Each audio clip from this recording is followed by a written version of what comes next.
샬롬, 이동춘 목사입니다. 오늘도 여러분의 삶이 주님의 평안으로 가득하시길 기원하며 하나님의 말씀을 나누겠습니다. 오늘 주시는 말씀은 요한복음 9장 1절에서부터 12절의 말씀입니다.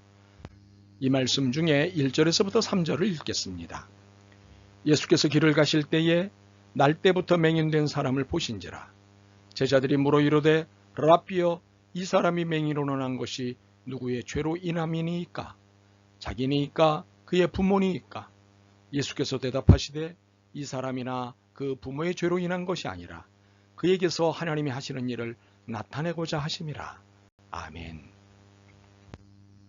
요한복음 9장 1절부터 12절 말씀을 본문으로 화석화된 신학과 실천 없는 신앙에서 벗어나기라는 제목으로 말씀을 나누도록 하겠습니다. 어느 날 예수님께서 제자들과 함께 길을 가시다가 날 때부터 앞을 보지 못하는 사람을 만나게 되었습니다. 이때 제자들이 질문을 하였습니다. 이 사람이 시각장애인으로 태어난 것이 누구의 죄 때문입니까? 자신의 죄 때문입니까?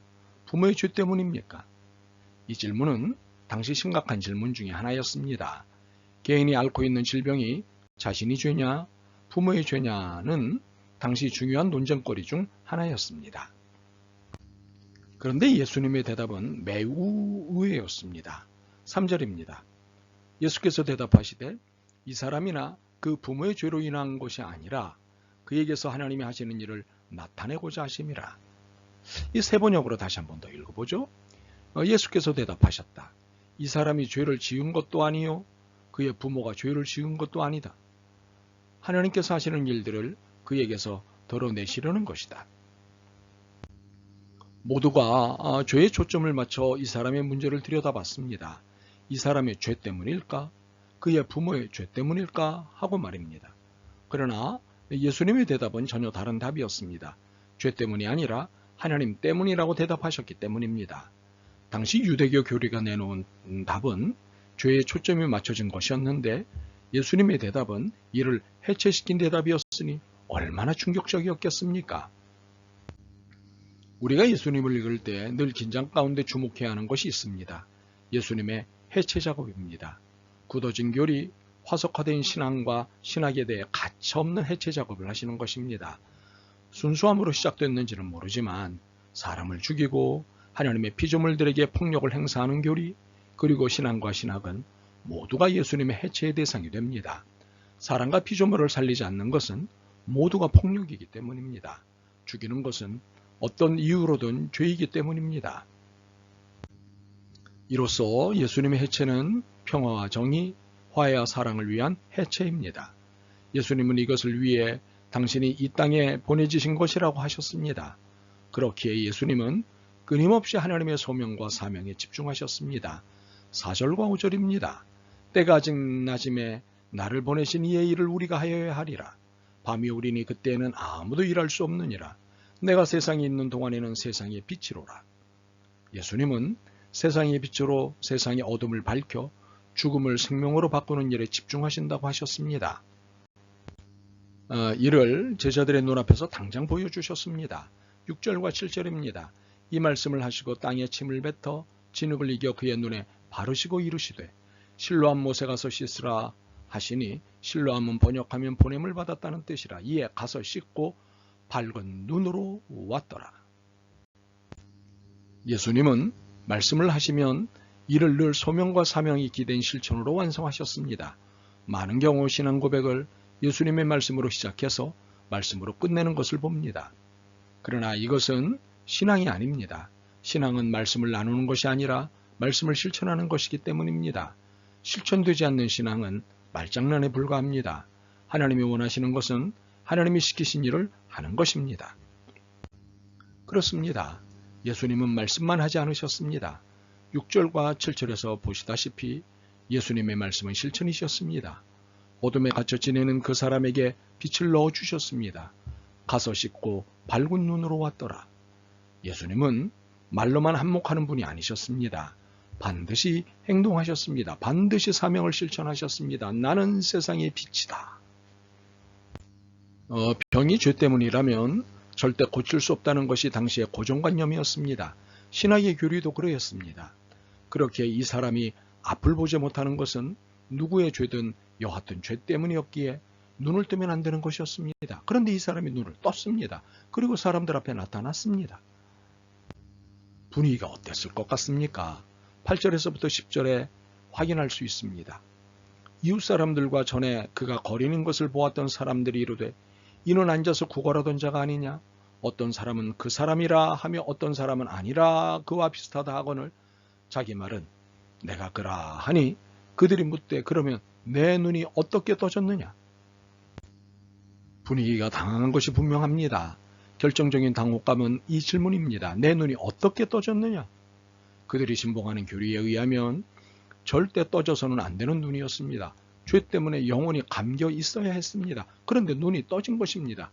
그들의 교리가 틀린 것입니다. 그러니 얼마나 당황했겠습니까? 상상이 되시죠? 교리와 신학이 화석화되는 순간부터 우리의 신앙은 나락을 걷게 됩니다. 진리이신 예수님, 삼일째 하나님 외에는 전부가 상황이거나 모순이기 때문입니다. 문화의 옷을 입은 신학은 시간과 장소에 따라 맞는 옷으로 세단장합니다. 그러므로 신학은 상황적이고 신앙은 예수님께 전적으로 의존해 있어야 합니다. 우리는 이것을 신앙적 신앙이라고 말할 수 있습니다. 이렇게 되어야 신앙이 박제화 또는 화석화되는 것을 막을 수 있습니다. 예수님은 이처럼 박제화 또는 화석화된 신앙과 신학을 해체하셨다는 사실을 언제나 기억해야 합니다.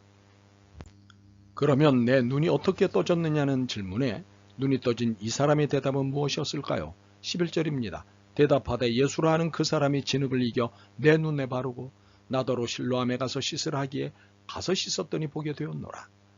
우리는 이 사람의 대답에서 주목해야 할 내용이 있습니다. 나는 예수님이 시키시는 대로 했습니다. 그랬더니 볼 수 있게 되었습니다. 이 말이 진정한 신앙 고백입니다. 참으로 신앙은 시키는 대로 사는 것입니다. 그렇습니다. 말빨이 신앙이 아니라 살아내는 것이 신앙입니다. 살아내는 신앙이 신앙 고백입니다. 사도신경대로 살지 않는 것은 신앙 고백이 아닙니다. 예수님이 하라시는 대로 하는 것이 신앙이고 신앙 고백입니다. 이 사람의 신앙 고백에 유대인들은 더욱 당황하며 추궁하듯 그에게 물었습니다. 그가 어디 있느냐? 이 질문은 단순한 궁금함이 아닙니다. 추궁입니다. 그들은 시비를 걸 요량으로 예수님의 행방을 궁금해했던 것입니다. 그들의 추궁에 이 눈뜬 사람은 매우 쿨하게 대답하였습니다. 모르겠어. 이 사람은 매우 당연히 대답한 것입니다. 사실이기 때문입니다. 예수님을 본 적이 없기 때문입니다. 눈을 뜨기 전에는 예수님이 눈앞에 계셨지만 볼 수 없었고 눈을 뜬 다음에는 눈앞에 계시지 않았기 때문에 볼 수 없었습니다. 이 눈뜬 사람의 이 상황을 우리의 신앙의 현실에 대입해 보면 어떨까요? 눈을 뜨고 있는데 예수님이 안 보이시는 것입니다. 왜 그럴까요? 당연합니다. 우리의 눈앞에 계시지 않기 때문입니다. 승천하신 이후에는 우리의 영혼에 예수님을 계시하시기 때문입니다. 그러므로 예수님은 육신의 눈이 아닌 영의 눈으로만 볼 수 있습니다. 하나님 나라의 시각과 가치관 그리고 행위로만 볼 수 있습니다. 바라기는 우리 모두 예수님을 매일 매순간 뵀으면 좋겠습니다. 박제화된 교리가 아닌 화석화된 신학이 아닌 실천 없는 신앙이 아닌 사회적으로 약자로 살아가고 있는 사람들의 편과 곁이 되어줌으로 예수님을 매일 매순간 배웠으면 좋겠습니다. 예수님이 어디 계신지 모르겠다고 말하지 않았으면 좋겠습니다.